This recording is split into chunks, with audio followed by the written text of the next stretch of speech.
Merci beaucoup à tous d'être présents pour cette réunion de lancement du livre des mémoires du pasteur Trocmé.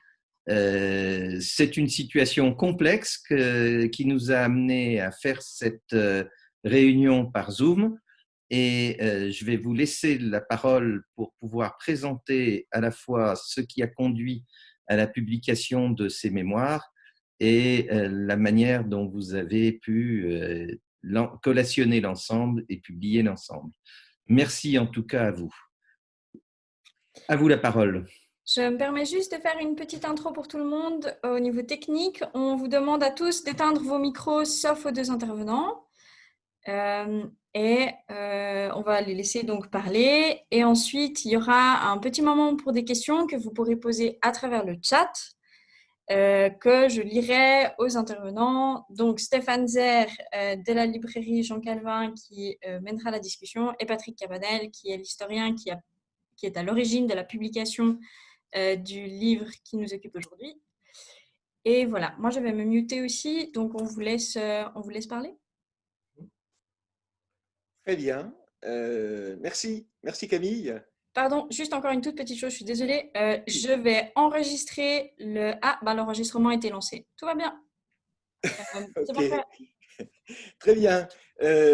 Donc, Stéphane, Camille, Monsieur le maire, Madame le maire, etc., je prends donc la parole. Merci d'organiser cette réunion.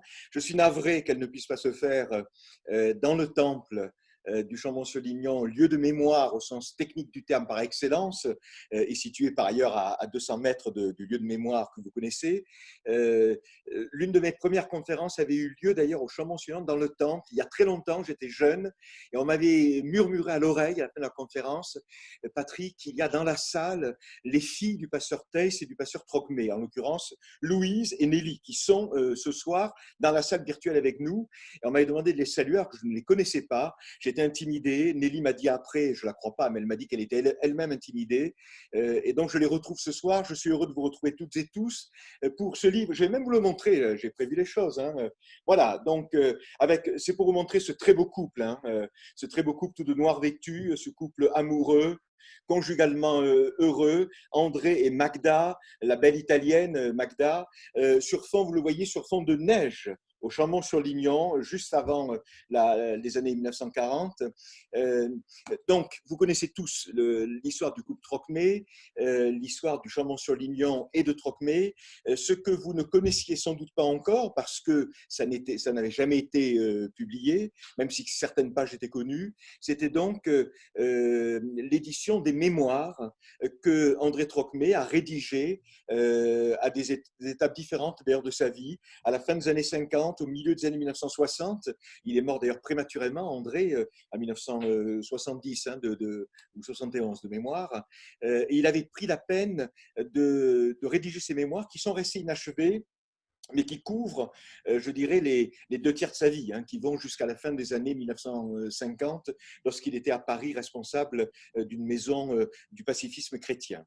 Et ce livre, qui fait près de 600 pages, c'est un gros livre, ne soyez pas d'ailleurs inquiets par les 600 pages qu'il fait, car c'est une qualité que André Trocmé n'était pas obligé d'avoir. Il a été un grand pasteur, il a été, on peut le dire, un héros de l'histoire, un acteur majeur, mais en outre, il écrit bien, et ça, c'était pas gagné. Il écrit remarquablement bien. C'est un français qu'on n'aurait peut-être plus aujourd'hui, qui est très fluide, qui est pas littéraire au sens, je dirais, apprêté du terme.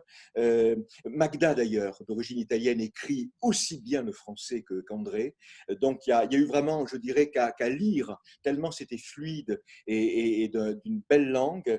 Et par ailleurs, c'est un vrai gros document qui concerne non seulement, bien sûr, et si vous êtes là pour ça, vous êtes les bienvenus, mais il n'y a pas que ça dans le livre.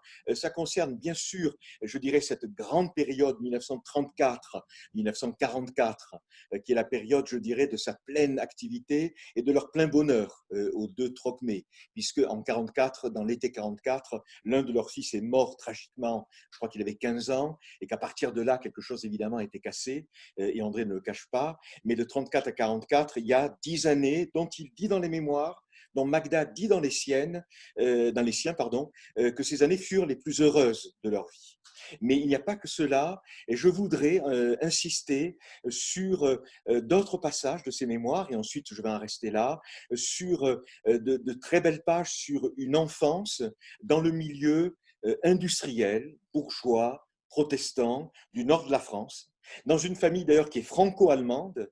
La mère d'André Trogmé, il la perd trop jeune, il a 9 ans quand elle meurt dans un accident de voiture, mais la mère était fille de pasteurs allemands. Donc c'est une famille, vous voyez, qui est pas une famille tout à fait banale, franco-allemande, et lui va épouser une Italienne rencontrée à New York, alors il travaillait avec les jeunes fils des Rockefeller. Vous voyez tout de suite dans quel milieu mondial ça nous place d'une certaine manière.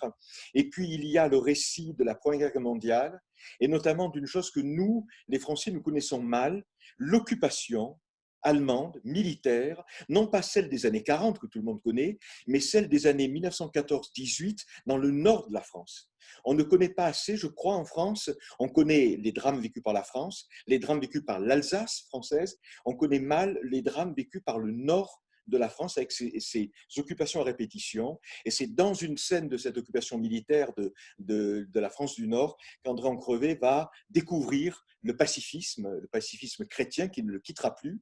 Une scène, si vous voulez, à la manière du Silence de la mer, puisque dans sa maison bourgeoise sont installés tout à fait légalement des officiers et des soldats allemands, et qu'à cette occasion-là, dans un couloir de cette maison, le jeune André va rencontrer un soldat allemand qui est un chrétien, un pacifiste au sens spirituel du terme, et cette rencontre va être décisive dans l'engagement pacifiste à vie d'André Trocmé. Et ensuite, et je veux en finir là pour laisser Stéphane m'interroger, n'oubliez pas, et vous le découvrez comme je l'ai fait dans ce livre, des chapitres passionnants, en particulier sur un autre Trocmé que celui que vous connaissez peut-être, le Trocmé, je vais le dire comme ça, prêtre ouvrier. Le Trocmé du christianisme social, le Trocmé qui est un pasteur de gauche dans le nord ouvrier, le nord prolétaire, le nord de la misère, le nord du travail et, disons-le clairement, le nord de l'alcoolisme. Et il y a un Trocmé, je le répète, disciple du pasteur Nick, qui est une sorte d'abbé Pierre des années 1920, passionné, engagé de manière passionnelle dans ce qu'il peut faire auprès de ce prolétariat du Nord. Et puis, et j'en finis avec ça, il y a des pages assez remarquables, je vous le signale si vous vous intéressez à l'histoire du protestantisme, des pages où Trocmé, spectateur, mais en même temps très engagé, très proche des réveils des années 20, voit s'imposer, notamment à Charmes, dans le Rhône, avec le pasteur d'Alière, le pentecôtisme. Et l'ensemble, vous voyez, la jeunesse bourgeoise, le côté prêtre ouvrier dans le nord prolétaire, l'arrivée du pentecôtisme, la découverte de la France rurale profonde. J'ai l'honneur de saluer le plateau du Chambon et du Mazet-Saint-Voix. Et puis, bien sûr, les années 40, ça fait de ce livre un festival documentaire et littéraire sur 2/3 de siècles d'histoire du protestantisme et d'histoire de la France. Voilà ce que je voulais dire en quelques mots, toujours trop long, je le sais bien. Mais je suis à toi, à vous, Stéphane. Merci Patrick. Alors peut-être pour rebondir rapidement sur le fait que bien sûr les mémoires ne traitent pas que de la période un peu mythique et légendaire maintenant du Chambon-sur-Lignon pendant la Deuxième Guerre mondiale. On remarque quand même que cette période a été préparée et on a l'impression des fois aussi qu'il veut un peu montrer comment est-ce qu'il en est arrivé à ces actes d'héroïsme, et notamment par rapport à la manière dont il se décrit dans son enfance, son caractère, ses complexes. En fait, on a tout sauf un héros en germe. Est-ce que tu peux nous en dire un tout petit peu plus justement sur ce caractère qui transparaît, la manière dont il se décrit dans son enfance? Ça étonnera peut-être un certain nombre de gens. André, le jeune André, c'est ce que j'en ai retenu de ses mémoires, est un garçon introverti, timide, mal à l'aise en société, je dirais encombré par sa propre taille. Il est grand, c'est les choses que certains d'entre vous peuvent comprendre. Il est trop grand, il est très timide. Il faut dire aussi qu'il est le petit dernier d'une fratrie importante, avec un père qui est un homme très impressionnant, industriel, mais aussi très engagé dans l'Église protestante. Il est le petit dernier, il a des frères aînés qui vont être des héritiers en titre, qui auraient l'âge d'être ses oncles. Hein. Voilà, il a été marqué, très lourdement marqué par la mort de sa maman, dont il a été témoin dans un accident de voiture, alors qu'il a 9 ans. Il trouve que cette famille française, Trocmé, est une famille très bourgeoise au sens je dirais un peu froid du terme. Il préférerait, ça peut surprendre, il a préféré le côté plus vivant, plus dynamique, plus chaleureux de sa famille maternelle allemande. Voilà. Et donc, c'est un garçon qui semblait destiné à être un homme dans l'ombre, un homme intimidé, un homme pas sûr de lui, et qu'une série de hasards, d'événements a transformé en leader de communauté, mais ça ne lui est pas venu naturellement. Son enfance n'est pas celle d'un futur chef, du tout. Les circonstances, sa formation, peut-être aussi, je veux dire quelque chose un peu traditionnel, peut-être aussi, peut-être que la chance de sa vie, c'est ce qu'il dit, lui, c'est ce qu'il croit, s'appelle Magda. Voilà, je crois qu'il y a eu, c'est un couple aussi, hein, c'est banal à dire, mais les Trocmé, c'est pas simplement un homme ou une femme séparés, c'est un couple, et qui a montré ce dont il était capable. Oui, tout à fait. Puis même pendant la période du Chambon, il dit qu'il a l'impression que Dieu l'a appelé spécifiquement pour cela, pour ces moments historiques précis. Et donc, on voit que les mémoires, c'est aussi le récit d'une vocation et d'un appel, vocation pastorale. Est-ce que vous pouvez nous dire quelques mots sur son évolution théologique? Il prend à plusieurs sources. Euh, il est un converti des UCJG. Est-ce que vous pouvez nous en dire un peu plus? Oui, oui. Alors oui, c'est le récit d'une vocation. André Trogmé pensait qu'il n'avait pas vocation, pour le coup, à devenir pasteur d'une paroisse rurale, de village. Lui, sa vocation, c'était clairement les grandes villes, les milieux ouvriers. Il était un pasteur social. Voilà, il se trouve que il n'a pas, on en parlera peut-être, il n'a pas pu être élu ou confirmé, notamment à Clamart, en banlieue parisienne, qui aurait été plutôt sa vocation. Voilà, il arrive au Chambon en pensant qu'il était appelé à être toute sa vie un pasteur ouvrier, et il devient un pasteur rural d'un bourg-centre et de ses campagnes. Sur le plan religieux, une chose qu'il faut dire, parce qu'il est presque un peu, je dirais, une exception dans cette génération-là, il n'est absolument pas barthien. Voilà. Alors que je dirais que, notamment parmi les pasteurs protestants français ou suisses d'origine, qui ont, je dirais, qui ont beaucoup contribué à sauver les Juifs, il y avait vraiment une flopée de barthiens, qui soit à Lyon, dans les Cévennes, sur le plateau. Lui n'est pas barthien. De mémoire, je crois qu'il a assisté, il ne le dit pas dans ses mémoires, mais on le sait par ailleurs, il a assisté à une des fameuses pastorales que Barth, en 1937, était venu faire à Saint-Jean-Chambre, en Ardèche. Mais ça n'a pas marqué. Ce qui a marqué Trocmé, c'est, je ne fais pas de hiérarchie ni de chronologie, mais je dirais 3 éléments. C'est le pacifisme chrétien, c'est le christianisme social, et là évidemment c'est Maubeuge, c'est Saint-Lenoble, c'est tout ce milieu autour du pasteur Henri Nick, qui est une très grande figure, autour du pasteur Élie Gounel, etc. Et puis, 3e point, ce qui le marque, vous avez parlé, Stéphane, de conversion. Alors, s'il n'y avait pas des protestants dans la salle, j'expliquerais qu'il ne vient pas du catholicisme. C'est une conversion au sens évangélique du terme. Oui, il a connu une conversion auprès des unions chrétiennes jeunes gens de sa ville natale, et c'est un homme du réveil. Voilà. Il est un contemporain ce qu'on a appelé la brigade de la Drôme. Ce qui le marque, voilà, c'est le réveil, c'est l'idée que il faut que chacun soit converti et qu'il faut aller convertir la France. Alors lui préférait la France ouvrière, il s'est retrouvé au Chambon. Mais voilà les trois influences, christianisme social, le réveil au sens des années 1920, brigade de la Drôme, et puis le pacifisme, qui est peut-être effectivement sa spécificité. Alors justement, dans ces influences, tu parles du pacifisme.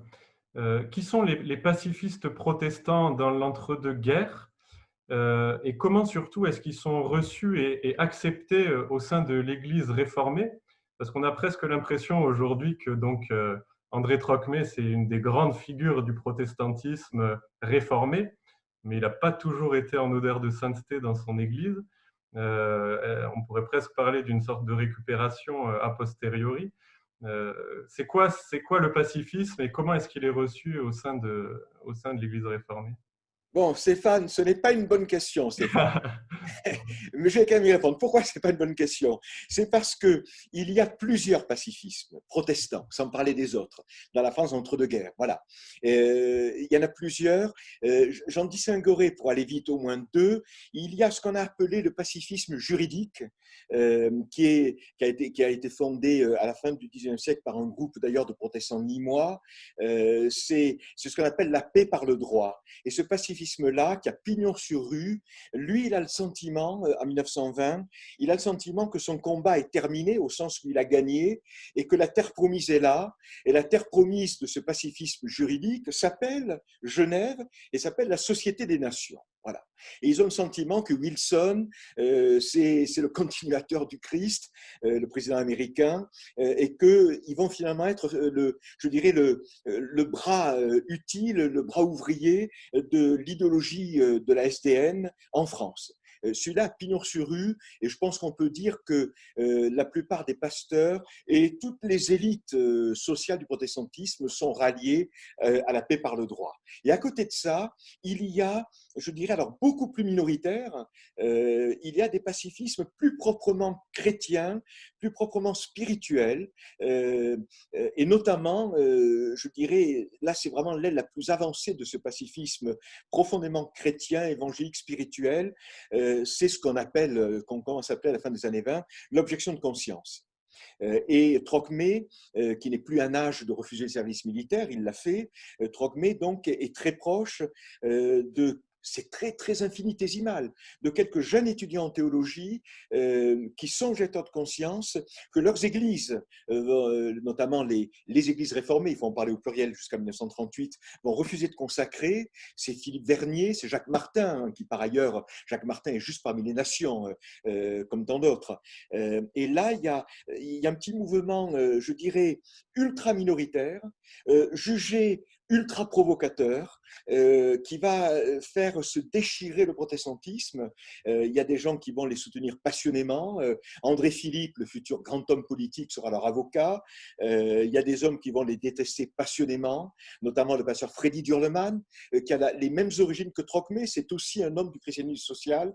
Voilà. Et donc, il y a une division autour de l'idée de pacifisme, d'objection de conscience, qui fait que certains sont tenus en lisière par l'institution, que ce soit la Fédération protestante de France ou ce qui va devenir le RF en 1938. Voilà.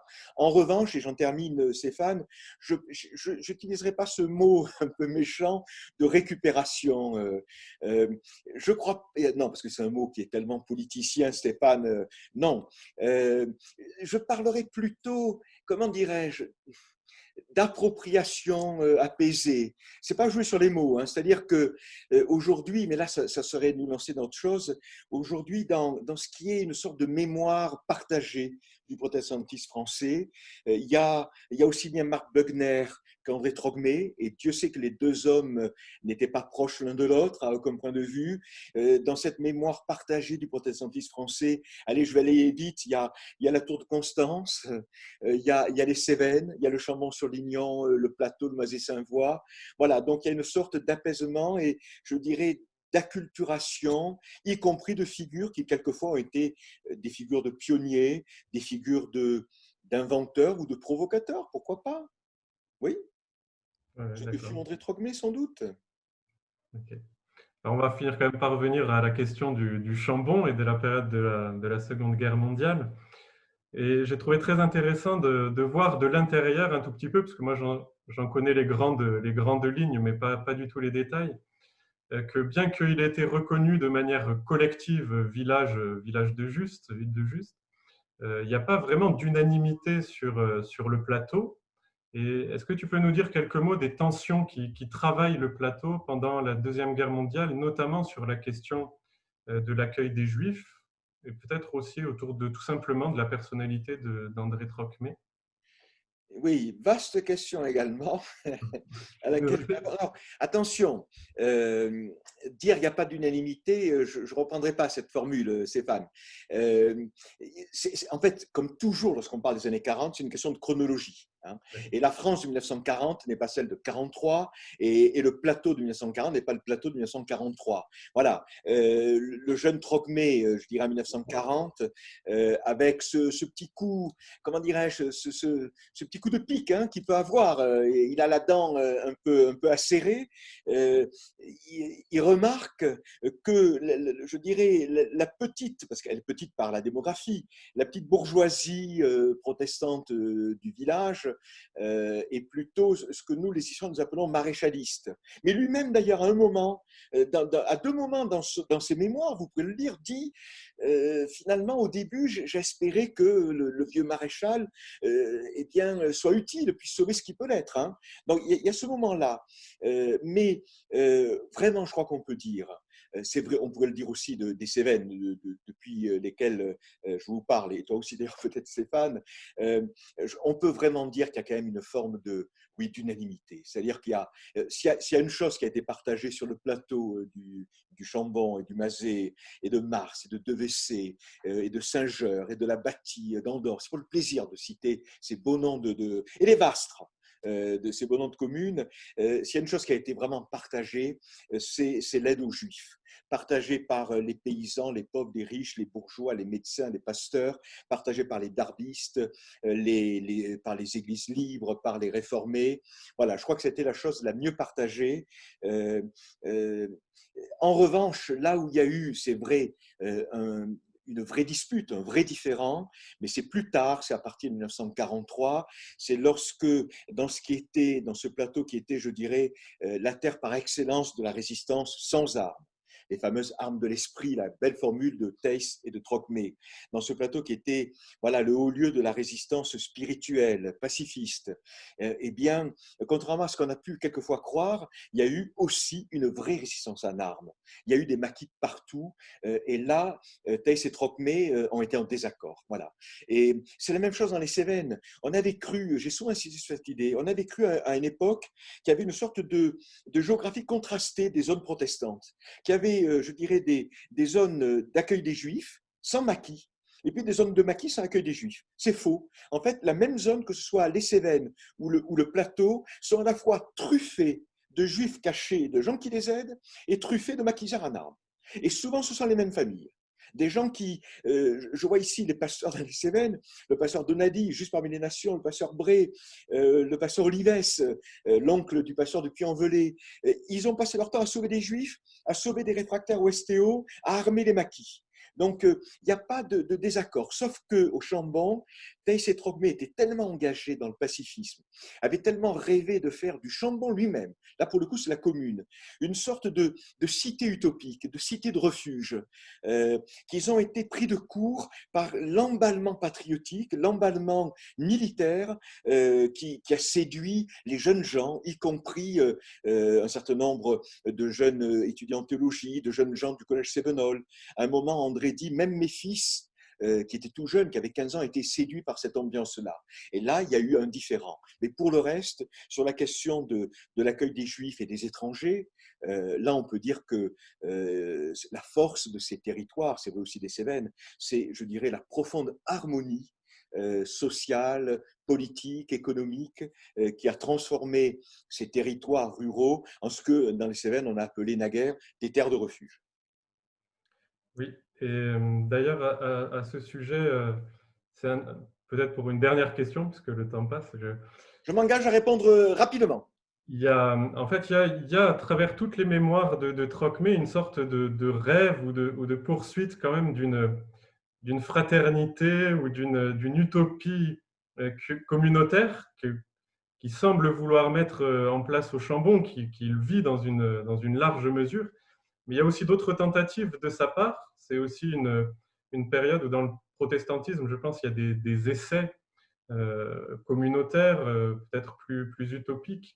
Est-ce que tu peux nous dire un dernier mot, parce que c'est un des apports, je trouve, intéressants des mémoires, c'est Oui, alors je ne sais pas si c'est ce à quoi tu fais allusion, mais je voudrais, c'est un scoop, ça va pas très loin, mais ça peut vous intéresser. Moi, j'ai trouvé ça comme un scoop.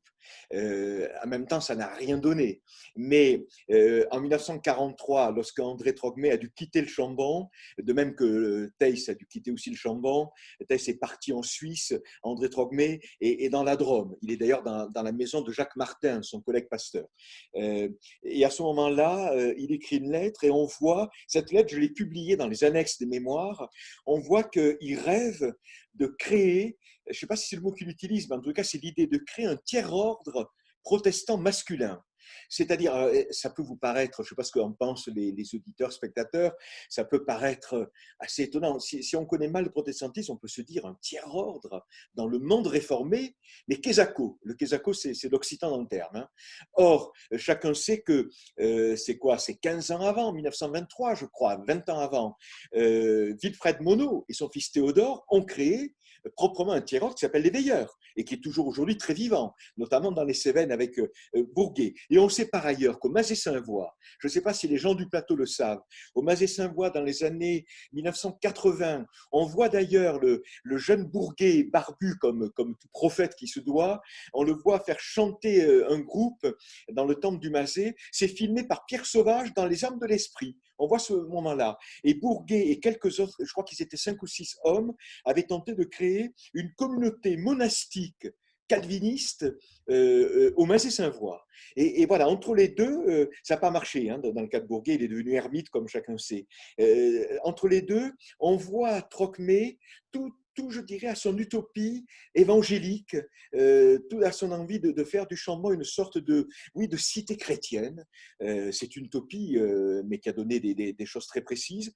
Et là, il y a eu ce projet de tiers-ordre masculin. Ça n'a rien donné, mais ça en dit long sur, je dirais, l'ancrage évangélique de cet homme, qui par ailleurs a été un acteur de l'histoire au sens, y compris le plus laïque, si on veut. Voilà. merci beaucoup. Merci Stéphane, à toi. Peut-être un dernier mot de lecteur pour dire ce que j'ai découvert et apprécié aussi, c'est comme la formation comment on devient un homme courageux. On se rend compte au fur et à mesure de toute la construction du récit, comment est-ce qu'un jeune homme timide devient un homme courageux. Et c'est assez touchant et très beau. Voilà. Comment on devient un chef de communauté. Voilà. Tout à fait. Tout à fait. Voilà, je vous laisse à vos questions.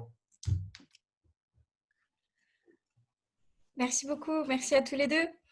Alors, on a une première question de Philippe Malidor qui dit « Que sait-on de Trocmé et Camus ?» Je crois qu'on ne sait rien.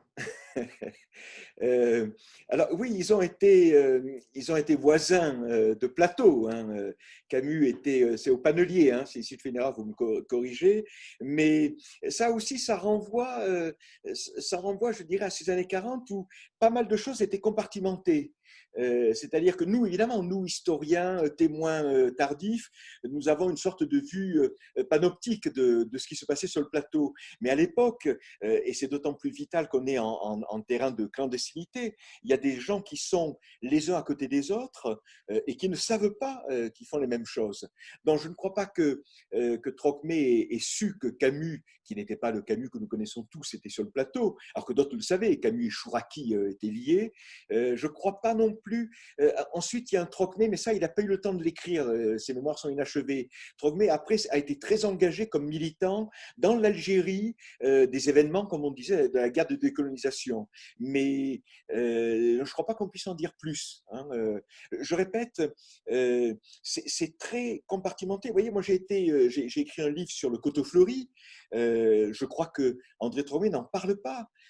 Pourtant, le coteau fleuri, c'est à 4 km au Tavas, mais ils font la même chose au même moment, dans le même endroit, mais chacun le fait séparément. Et c'est peut-être d'ailleurs la promesse, je dirais, d'une efficacité maximale, surtout le jour où les choses auraient mal tourné. Voilà. Merci. Alors, il y a plein de questions, donc je vais les prendre les unes après les autres. Alors, à la même époque, création de Thésée. Est-ce que c'est ça la question? Oui. T-I-Z-E accent aigu. Oui, la communauté de Thésée, oui.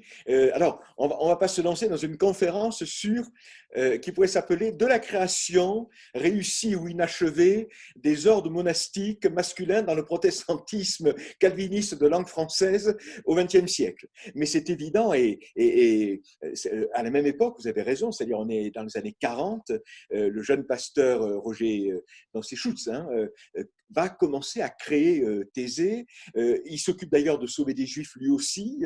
Donc oui, il y a eu au XXe siècle, et du côté féminin, vous avez Grandchamp, et vous avez, parce que c'est lié d'ailleurs à l'histoire du Chambon, vous avez les sœurs de Pomerol qui existent toujours, qui sont à Saint-Rémy-de-Provence. Je dis que c'est lié au Chambon-Sauvignon parce que les sœurs de Pomerol ont envoyé, via le pasteur Manin, qui est un pasteur cévenol, des gens se réfugier au Coteau-Fleury. Non, on est dans le réseau protestant. Voilà, il y a eu, je vais le dire comme ça, je crois que les calvinistes, ça avait commencé avec les diaconesses de Reuilly au Xe siècle, les calvinistes français, j'espère ne choquer personne dans la salle, se sont demandé au XXe siècle s'ils n'étaient pas allés trop loin dans le refus de toute vie contemplative, de toute vie monastique, s'ils n'étaient pas allés trop loin dans ce qu'on appelle le christianisme intramondain, pour faire snob, une formule de Weber.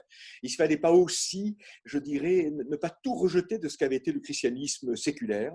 Et donc, ils ont réinventé des formes de vie collective consacrées, contemplatives, monastiques, que moi je trouve personnellement assez séduisantes. Alors, Thésée a évolué dans le sens que vous savez. Voilà ce que l'on pouvait dire, mais c'est effectivement, il y a une forme de contemporanéité. Oui, c'est juste.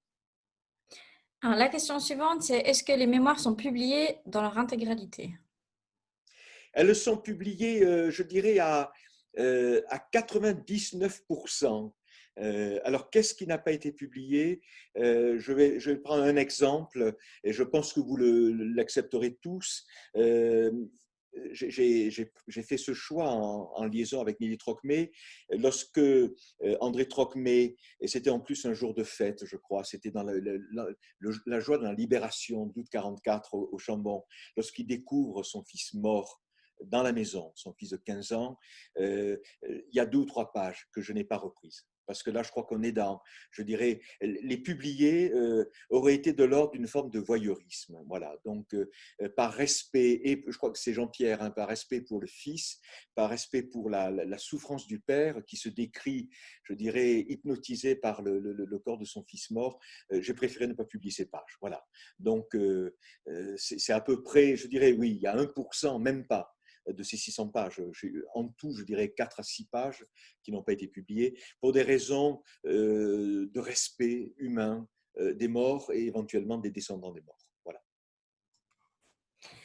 Alors, la question suivante, est-ce au nom de ce pacifisme qu'André Trocmé agit après la guerre contre l'arme atomique? C'est le combat de sa vie finalement? Oui, bien sûr. Là, c'est très clair. C'est-à-dire que Trocmé a épousé, il a été vraiment pacifiste, et après la guerre, il a épousé, je dirais, toutes les causes, disons-le même, de la gauche française. Et il a mené des combats qui étaient les combats, je dirais, classiques de la gauche du temps, contre l'armement nucléaire, il est un peu ambigu dans sa relation aux États-Unis, qui est une sorte de seconde patrie pour lui, mais voilà, dans la guerre froide, il a épousé ces combats de gauche. Bien sûr un combat très nettement marqué pour la décolonisation contre tous les restes de colonialisme. Il est, je dirais, aussi actif au Maroc et en Algérie pour aider à la décolonisation, pour aider à l'indépendance et au développement de ces pays que contre l'armement atomique. Si vous voulez, c'est la grande époque de ces combats de la gauche française et de la gauche chrétienne. Il y a un livre dans lequel j'avais fait un chapitre sur les protestants qui s'appelle, dirigé par mon collègue Denis Pelletier, À la gauche du Christ. Voilà, sur ces combats de ces chrétiens de gauche qui ont particulièrement été actifs dans les années 50-60. Donc là, la réponse est oui, c'est clair. Oui. Voilà. Alors, ensuite, il y a 2 questions. André Trocmé évoque-t-il dans ses mémoires l'arrivée au pouvoir des nazis en Allemagne, entre parenthèses, et par exemple la question des rapports entre les protestants allemands et ce pouvoir? Et en septembre 1939, en pacifiste, quel rapport a-t-il Quel regard a-t-il? Oui. sur le déclenchement de la guerre? Y voit-on un mal nécessaire malgré tout, ou son analyse est-elle différente? Alors, deux réponses à ces 2 questions. Alors, en fait, il y a 3 questions. La question des rapports des protestants allemands et du nazisme, et puis la question de la manière dont André réagit à ça. Il n'insiste pas tellement sur l'histoire de l'Allemagne nazie et sur l'histoire du protestantisme luthérien face à l'Allemagne nazie, qui est une énorme question par ailleurs. C'est-à-dire que, si vous voulez, il faut être clair, les mémoires sont évidemment, sont des mémoires, c'est-à-dire qu'il raconte sa vie et il ne prétend pas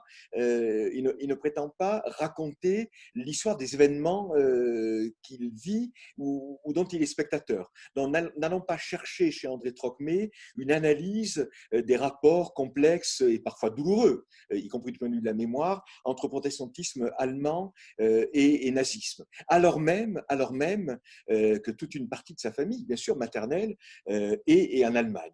Donc, il n'y a pas beaucoup de choses sur cela et il n'y a pas de réflexion d'historien sur ces événements-là. Je répète, ce n'est pas un livre d'histoire qui est écrit Trocmé, c'est le livre de son histoire.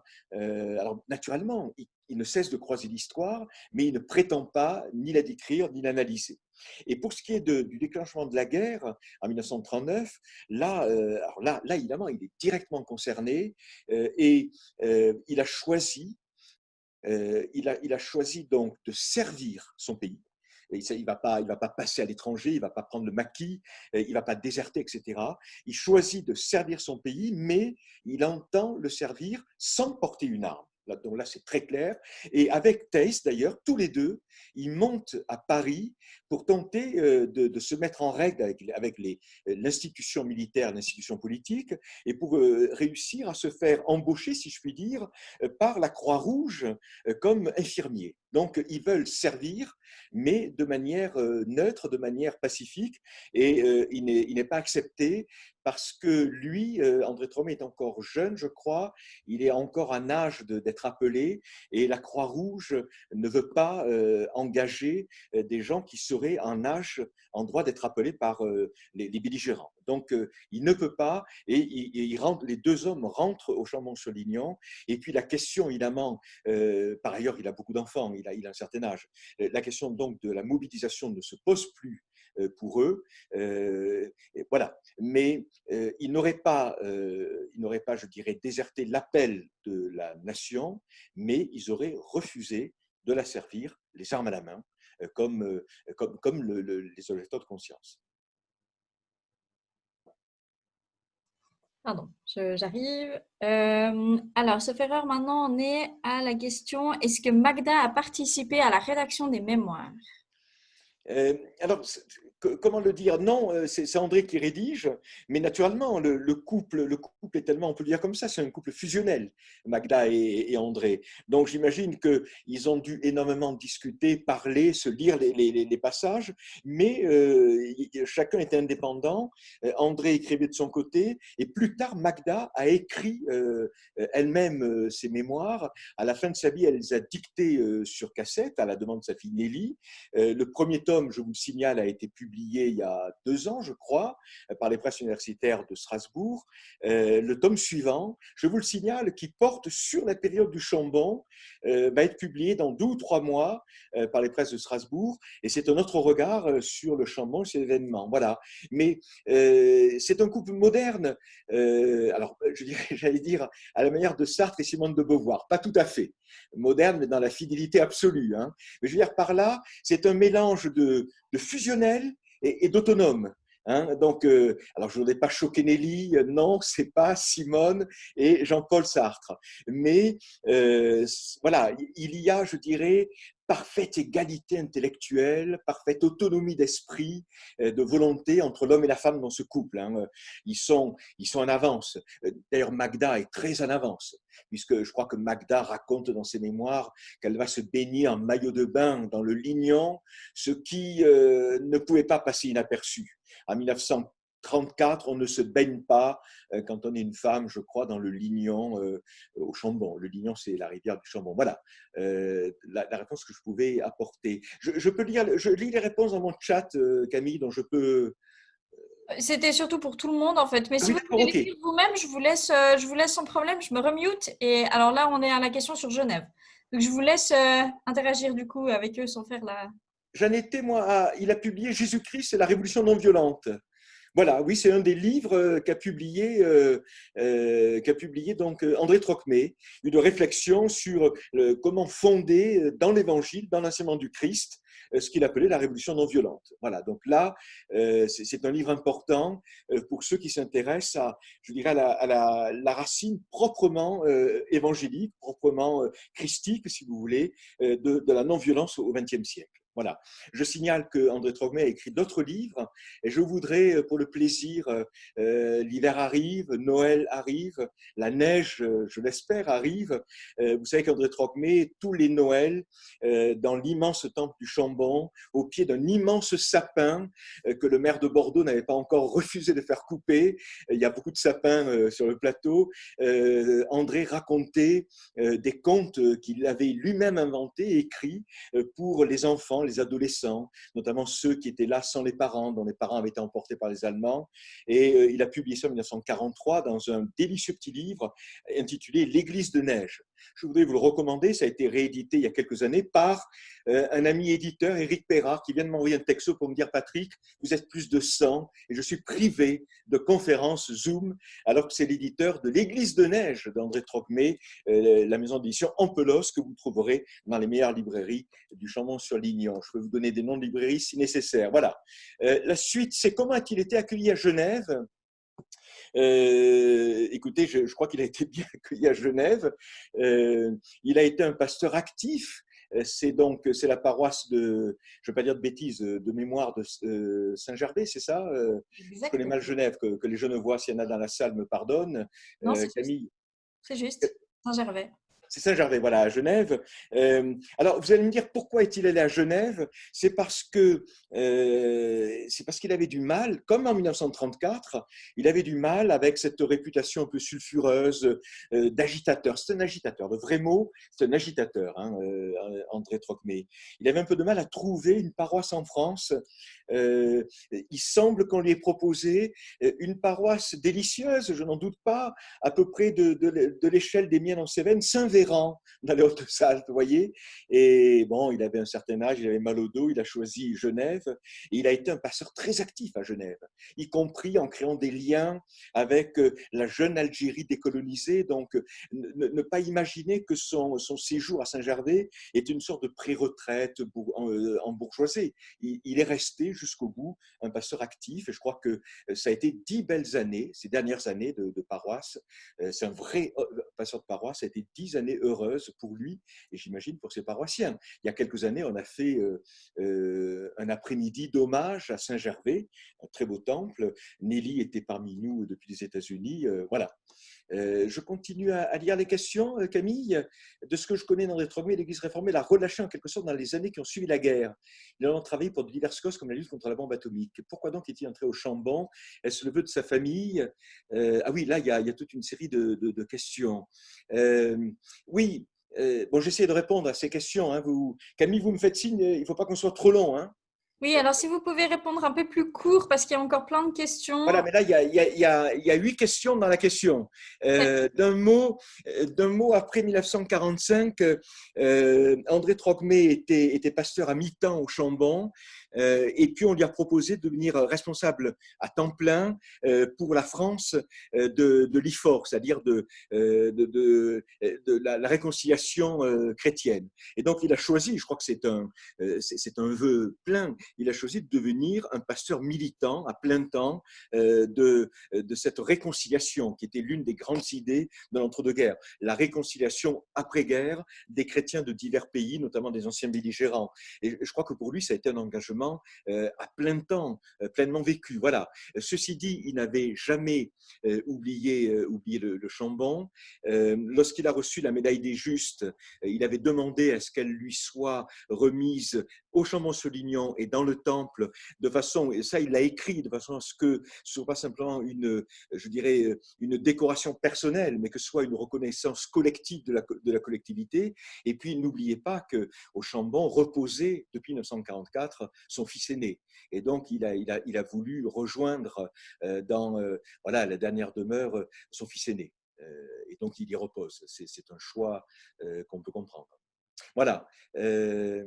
Ensuite, oui, non, je ne sais pas. On me demande, on me dit que la médaille de la résistance avec Rosette a été attribuée à André Trocmé. Sait-on quelle a été sa réaction? Nelly le saurait mieux que moi, mais je ne sais pas quelle est sa réaction. Et c'est peut-être une forme de réaction. Il n'en parle pas dans ses mémoires. Voilà. Je le sais par Nelly qu'il a reçu cette médaille de la résistance. Il n'y en a pas un mot dans les mémoires. On peut considérer que le fait de ne pas en parler dans les mémoires, c'est peut-être aussi une manière de ne pas accorder une importance phénoménale à une décoration civile. Voilà, voilà ce que je peux dire. Ensuite, de ici à tout le monde, je continue à lire les questions, hein, Camille. Oui, vous en avez juste sauté une. Oui. Si je peux me permettre, bonjour de l'État de Washington. Pendant son temps dans la Drôme, Trocmé aurait-il eu contact avec des résistants catholiques comme le poète Pierre? Ah oui, pardon, non, mais je n'avais pas vu cette question, pardon. Non, là aussi, c'est un peu comme la réponse pour Camus. Hein. Lui, André Trocmé, il est caché avec son fils, ça s'appelle Perdrier, dans un petit château rural. Il y a une photo dont je parle, elle n'est pas reproduite dans le livre, mais dont je parle. Il y a une photo où on voit le plus gros rassemblement de Justes parmi les nations qu'on puisse imaginer. Ils sont là entre amis. Vous avez Madeleine Barrault, la patronne de la CIMAD. Vous avez Jacques Martin et son épouse qui sont justes. Vous avez Édouard Thès qui est juste. Vous avez Mireille Philippe du Chambon-sur-Lignon, l'épouse d'André Philippe qui est juste. Vous avez André Trocmé et son fils. Donc il y a un rassemblement extraordinaire d'acteurs de cette époque-là. Mais voilà, Perdrier, c'est pas Dieu le fit. Et donc j'imagine, si vous écrivez un roman, vous pouvez imaginer que Trocmé rencontre Camus et qu'ils parlent de la peste ensemble à mi-chemin entre le Panelier dans la neige en secouant leurs chaussures et le Chambon. Et puis à Perdrier, vous pouvez rêver qu'il discute poésie avec Pierre-Jean Jouve. Mais dans la clandestinité compartimentée de cette époque-là, ça ne s'est pas passé comme ça. Et ces rencontres qui pourraient faire rêver un romancier ou un humaniste n'ont pas eu lieu. Voilà, c'est la vie. Voilà. Par ailleurs, n'oubliez pas qu'il se cache. Trocmé, quand il est dans la Drôme, il se cache. Et dans les mémoires, vous lirez comment on l'a exfiltré. Il n'y a pas d'autre mot. Il a été exfiltré du Chambon et par plusieurs étapes. Il est caché du côté de la Mastre. Un jour, il est à la fenêtre pour respirer. Des jeunes filles le reconnaissent. Ils sont obligés de le changer de cachette.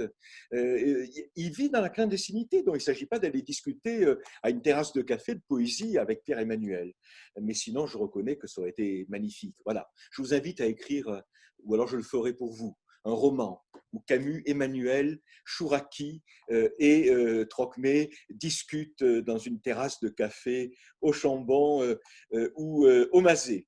Voilà. Et puis, oui, quelques mots sur les tensions entre Guillon et Trocmé qui transparaissent dans ses mémoires. Je ne souhaite pas répondre à cette question, mais je vais quand même y répondre pour vous dire que ce que montrent ces mémoires et ce que m'ont montré d'autres mémoires, des correspondances de Pasteur et la fréquentation de Pasteur, voilà, n'imaginez pas que les pasteurs entre eux soient des saints. il y a entre pasteurs, comme entre universitaires, je peux parler des universitaires, je connais bien ce milieu, il y a comment dirais-je, des réactions très humaines, il y a des agacements, des jalousies, du narcissisme, des n'empiète pas sur ma paroisse, voilà. Et donc, Trocmé n'est pas un saint. Euh, J'ose dire que s'il avait été un saint, il n'aurait peut-être pas fait tout ce qu'il a fait. Hein. Donc il a des petits coups, des coups de griffe pour plusieurs collègues. Voilà. Et ça fait partie, je dirais, de la réalité de ce que montre ce livre. Ce n'est pas une idylle, ce n'est pas une hagiographie, ce sont les mémoires d'un homme engagé et qui par moments trouve que ses collègues pasteurs ne le sont pas assez ou sont trop au service de l'institution. Voilà. Moi, si vous voulez, après avoir lu les mémoires de Trocmé, précipitez-vous avant que les librairies ne ferment. Elles ferment tard ce soir au Chambon et partout en France. Après avoir lu les mémoires de Trocmé, lisez en parallèle l'équivalent pour les universitaires, le délicieux roman du Britannique David Lodge, Un tout petit monde, qui montre comment il n'y a pas plus, je dirais, détestable que et se détestant que les universitaires entre eux. Voilà, donc non, c'est la vie. Les mémoires de Trocmé, c'est la vraie vie. Et par moments, il y a entre pasteurs, tous au service du Christ, n'en doutons pas, il y a des querelles, des différends. Voilà, et des différences. Voilà. Oui, je réponds à l'autre question. Là, pour quelle raison André Trocmé quitte-t-il le Chambon en 1943? Et la même question peut être posée pour Édouard Theiss, qui quitte au même moment le Chambon. Qui le menaçait? Est-ce que je peux vous dire que je ne le sais pas? Lui dit dans ses mémoires, il dit que un résistant, un jeune résistant qu'il ne nomme pas, vient le trouver en lui disant j'ai des renseignements, j'ai des renseignements des deux côtés, je joue sur les deux tableaux et je peux vous dire que votre tête est mise à prix et qu'il faut que vous quittiez le Chambon parce qu'il va vous arriver un assassinat, enfin, il faut que vous quittiez le Chambon. Voilà. Et on ne sait pas, comme historien, peut-être que j'ai tort, mais je ne sais pas s'il y avait une vraie menace qui pesait du côté, je ne sais pas, des miliciens, des collaborationnistes ou des Allemands, qui pesaient sur ces deux pasteurs, ou si c'est des leaders du maquis qui étaient en train de monter en puissance, qui étaient agacés par cette sorte de force de refus qu'opposaient les pasteurs je dirais, à l'engagement des jeunes gens du côté du maquis. Je ne sais pas ce qui a fait que ces deux pasteurs qui se sont vraiment crus menacés, qui venaient, n'oubliez pas, qui venaient de passer un mois en prison, sans jugement du tout, mis en prison par les autorités de Vichy. Hein. Donc, ils ont décidé de partir. Mais pour moi, ça reste un peu énigmatique et les mémoires ne parviennent pas à trancher sur cet épisode. Voilà. Alors, il y a encore juste une question qui m'est arrivée en privé de Jean-Michel Hérault qui dit quel était l'état des relations entre André Trocmé et la résistance armée du plateau de la Drôme? Voilà. Et puis, c'est en privé. J'ai aussi une question en privé qui est plus facile à répondre, elle est très belle. Y a-t-il eu des contacts entre Trocmé et Giono, le pacifiste? Alors là, donc, dans votre prochain roman, à Camus, Pierre-Emmanuel et Pierre-Jean Jouve, vous ajouterez Giono sur le Contadour, vous me mettrez un peu de Karl Barth, pourquoi pas, et n'oubliez pas André Chanson, le Cévenol. Voilà, qui était dans ses Cévennes. Et qui, lui, André Chanson, n'était pas pasteur, lui, il est parti en uniforme faire la guerre armée en 1944 jusqu'en Allemagne. Il était aux côtés d'André Malraux. On peut aussi se remettre un peu de Malraux, vous voyez, ça va faire un beau roman à venir. Alors non, il n'y a aucun contact entre Trocmé et Giono, et Trocmé sur le plateau n'a rien su de Giono sur son propre plateau du Contadour. Voilà. Bon, alors qu'ils étaient l'un et l'autre pacifistes, mais le pacifisme de Giono n'est pas du tout chrétien. Le pacifisme de Giono, je le dirais volontiers, païen dionysiaque au sens, oui, au sens fort du mot païen. Voilà. Et puis, les relations entre les maquis et Trocmé sont franchement mauvaises. Elles sont détestables, comme on dit. Voilà. Il y a une sorte de, disons-le comme ça, il y a une sorte de bataille pour le leadership de cette communauté de destin que représentait le village du Chambon et au-delà le plateau. André Trocmé a perdu cette bataille du leadership qu'il voulait vraiment jusqu'au bout sans armes. Et en 43-44, c'est le maquis en armes qui a gagné la bataille du leadership. Et dans ce maquis en armes, vous avez des protestants, vous avez des juifs. Vous avez des juifs qui ne veulent pas être seulement ceux qui subissent, qui ne veulent pas être seulement ceux que l'on cache, qui veulent aussi se battre les armes à la main. Hein. C'est la même chose dans les Cévennes. Dans les Cévennes, il y a plusieurs jeunes juifs qui sont communistes en plus, qui sont morts les armes à la main. Voilà, donc là, il y avait un différend. Et d'ailleurs, lorsque Trocmé réintègre le Chambon au moment de la libération, lorsqu'il peut traverser la vallée du Rhône, il y a aussi de très belles pages sur le Chambon de la fin du printemps, de l'été 44. Des pages dans cette sorte de désordre chaotique de l'été 44 qu'il faut lire, parce que c'est un épisode peu connu de l'histoire du plateau, juste au moment de la libération. Voilà.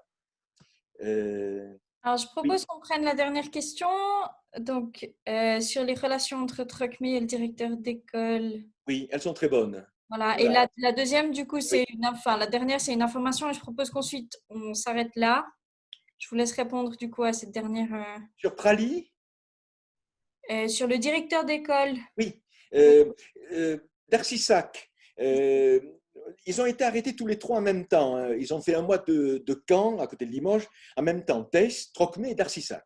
Voilà. D'Arcissac, c'est la quintessence de l'instituteur public laïque, mais c'est un instituteur laïque qui croit en Dieu, qui est très engagé dans le conseil presbytéral et qui est un peu le troisième homme. À mon sens, son image de troisième homme, là, de ce trio là, qui organise l'accueil des Juifs, je crois qu'il la doit beaucoup au fait qu'il ait été arrêté, emprisonné avec les deux pasteurs. En tous les cas, les relations sont très bonnes. D'Arcissac, discrètement, ouvre son cours complémentaire public aux élèves de ce collège protestant privé, ce qu'il n'aurait pas dû faire normalement. Donc, il y a vraiment il y a une entente parfaite. Là, on est dans une sorte de trio actif. Voilà, pour D'Arcissac. La question sur le départ des deux pasteurs fonciers, la session de Prali, qui se passe une semaine avant. Pas vraiment une question, c'est plutôt une information. Ah oui, de quoi interroger beaucoup de monde. Il parle évidemment de l'assassinat de Prali. Vous verrez des choses dans les mémoires. Hein. Il a été appelé, dès que Prali a été exécuté dans le hall de l'hôtel, on appelle Trocmé. Il a le temps d'avoir 2 ou 3 paroles avec Prali qu'on entraîne dans l'ambulance qui va mourir sur le trajet. Il est certain que les choses étaient en train de se durcir, la situation. Elle se durcissait. Il y avait de plus en plus de violence. Voilà, c'est la fin. C'est la dernière année de l'occupation. Les violences sont de plus en plus extrêmes entre les troupes d'occupation, leurs supplétifs français, spécialement la milice, tout cela est très connu, et la résistance. Voilà. Et de certaine manière, je crois que le temps décisif de Trocmé et de Theiss, aux yeux de beaucoup, était passé. Il s'agissait maintenant non plus seulement d'accueillir, de sauver les gens, il s'agissait de se battre les armes à la main contre les troupes d'occupation et leurs supplétifs français. Voilà. Merci beaucoup, Patrick Cabanel. Merci beaucoup, Stéphane, aussi pour votre intervention. Est-ce que Nelly Trocmé voudrait prendre la parole un petit moment? Si c'est le cas, on vous laisse démuter. Je ne sais pas si on peut dire ça en français. Non, c'est un joli mot. Je signale que Camille nous a appris plusieurs mots. Elle nous a appris le mot vernissage quand on sort un livre, le mot verré qu'on aurait dû vous offrir ce soir, c'est-à-dire en fait le verre de l'amitié, mais en Suisse on dit une verrée. Et maintenant, le très joli mot démuter. En occitan, je connais le verbe démouter. Démouter, ça veut dire, avec une pioche, vous enlevez la motte pour préparer le jardin. Mais remarquez, démuter permet aussi de préparer la prise de parole. Je crois que Nelly m'avait dit qu'elle aurait du mal techniquement ou qu'elle ne voulait pas. Très bien. Alors, si elle ne veut pas, moi je ne la vois pas à l'écran en fait, il faut juste que je retrouve, pardon, j'essaye de retrouver Nelly Trocmé parmi tous les gens que vous êtes, ça fait beaucoup de monde. Je ne vois plus Nelly Trocmé, elle était là tout à l'heure et je sais qu'elle a coupé son micro et sa caméra, mais je ne sais pas si elle est encore là. Ah, je ne sais pas. Est-ce que peut-être Parce que si elle a été déconnectée, elle n'a pas pu se reconnecter à cause du nombre de personnes qui Ah atteignaient oui. les 100. Mais j'ai un peu, enfin, il y a des gens qui ont pu re-rentrer ou rentrer au Oui. fur et à mesure que d'autres personnes se déconnectaient, donc je ne sais pas. Ah, Est-ce que peut-être, j'ai cru comprendre qu'il y avait d'autres personnes de la famille Trocmé. Si quelqu'un de la famille Trocmé veut intervenir, c'est possible. Vous pouvez vous démuter, encore une fois. oui, Nelly Mabili, qu'elle Le avait microphone est en bas à gauche de l'écran. une série de gens. Est-ce que vous savez c'est une conférence planétaire, hein, il y a des gens partout dans le monde de la famille Trocmé. Il y a même des gens du Chambon-sur-Lignon, d'ailleurs, si vous dire si c'est planétaire. Voilà. Oui, bonjour. Moi, je m'appelle Bernard Trocmé. Donc, je suis un des cousins de André et de Nelly, forcément, hein. Je suis plutôt de la génération de Nelly, d'ailleurs. C'est mon père, Robert Trocmé, qui fréquentait beaucoup André et Magda, qui a notamment enregistré les propos de Magda chez elle avec un magnétophone. Et puis, la famille était très attachée parce que je ne sais plus, je n'ai pas lu, j'ai un document concernant ses mémoires, mais qui n'est pas le livre actuel, qui a été écrit dans les années 70-80. Et il y avait un de mes oncles, Daniel Trocmé, qui était aussi avec lui, qui l'a accueilli. Et lorsque les Allemands sont montés au Chambon en espérant arrêter André, en fait, ils ont arrêté Daniel, hein. Et ils ont cru au début que c'était qu'il tenait le pasteur. Or, c'était pas ça du tout. C'était son petit-neveu, hein, et ils l'ont envoyé à Buchenwald et il n'est jamais revenu. Voilà, ça c'est une petite histoire familiale, mais bon. Donc, on a tous été très attachés à cette histoire du Chambon, et j'y suis allé plusieurs fois, moi, au Chambon, que je connais bien. J'habite actuellement dans l'Ouest, mais voilà. Camille, je remercie, j'ai oublié son prénom, c'est Bernard. Je Oui, remercie Bernard. Bernard. Oui. Est-ce que je peux réagir brièvement, je jure? Oui. Je crois que c'est. Donc Bernard, s'il est bien le fils de Robert, je crois que Robert, quand il est né au Chambon, suivait les cultes d'André. Et de mémoire, il y a une très belle page que j'ai citée dans les annexes du livre, dans laquelle Robert, je crois que c'est lui, décrit l'art oratoire, si on peut dire, d'André. Très belle page Oui. sur le grand pasteur qui était André. Voilà, je le signale. Oui, tout à fait. Voilà. Et puis Bernard, je prends la liberté d'être, pardon, un peu en désaccord avec vous. Les Allemands ne sont pas venus arrêter André Trocmé au Chambon, jamais. Ils ne sont pas venus arrêter, pardon de le dire. Alors, bon, je peux aussi, on ne va pas faire un débat. Ils ne sont pas non plus venus arrêter Daniel Trocmé. Les Mais Allemands. Daniel, il a été arrêté comment alors? Il a été arrêté parce qu'il est venu rejoindre l'équipe. Les Allemands sont venus faire une opération coup de poing pour Oui. briser dans l'œuf Oui. une maison de jeunes gens dont ils pensaient que c'était devenu une sorte de pépinière de maquisards. C'était l'école, c'était les Roches. Oui. Et là, ils ne sont pas venus non plus arrêter des Juifs. Ils ont découvert qu'il y avait des Juifs parmi Oui, c'est vrai, c'est vrai. et donc, il y avait Daniel. Et Daniel, on dit que Daniel aurait pu, il a été prévenu, il était dans une autre maison. Il était responsable de deux maisons. Que Daniel aurait pu s'enfuir, disons-le comme ça. Il a choisi, et là c'est ce qui est admirable chez lui, il a choisi, au lieu de s'enfuir, de venir se jeter en quelque sorte dans la gueule du loup pour être aux côtés de ses étudiants. Et là, à partir de là, son destin était tracé. C'est Il vrai, est vous avez accompagné raison. jusqu'à la mort. Voilà. Oui, tout à fait ça. Oui. Voilà. C'est exact. Et c'est magnifique. Et vous trouverez des choses, bien sûr, vous trouverez toute une série de pages d'André sur cet épisode des Roches et de Daniel dans le livre. Oui, oui, tout à fait. Merci. Merci beaucoup, Monsieur Trocmé, d'avoir voulu intervenir.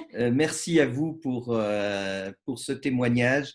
Merci à vous pour cette participation. Est-ce que je peux remercier Monsieur le maire, Eliane Bocquet-Motte, je vais faire une série de remerciements, Géraldine Menu, Joël Vallat et Denise, et puis Nelly Youet-Trocmé, des Trocmé, Pierre Sauvage, que je salue fraternellement, Madame le pasteur au choix du Chambon-sur-Lignon et celle du Mazé-Saint-Bois aussi, Stéphane Zer, la librairie Calvin, la librairie L'Eau Vive. Voilà, n'hésitez pas à vous rendre dans les meilleures librairies qui soient. Merci Camille, merci aussi, est-ce que je peux le dire, à Laborifides, éditeur commercial, entre guillemets, qui a pris le risque de faire ce gros livre, ce qui est une forme de courage et de générosité. Voilà, je tenais à remercier mon éditeur, Laborifides, à Genève. Voilà. Merci à tous.